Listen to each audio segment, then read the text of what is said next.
শালা পেট মোটা, আর কত খাবি?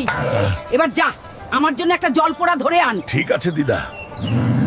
দিদা আমাকে এই পেট মোটা বলল, আজকে আমি সমুদ্র থেকে জল পোড়া ধরে আনবই। ওগো জলপরি, আমার রাস্তা থেকে চলে যাও, না হলে তোমার পাছা লাল করে দিব গো। তুই আমার পাছা লাল করবি? দাঁড়া তুই। শালা জলপরি আমার সাথে পাঙ্গা নিতে এসেছিল, দিলাম তো পাছা লাল করে। এবার আমাকে জল পোড়াটাকে ধরতে হবে। এই পোড়া জল, আমার সাথে এসো, নলে আমি তোমার পাছা লাল করে দেব পাগল। না, আমার পাছা লাল করো না, আমি যাচ্ছি।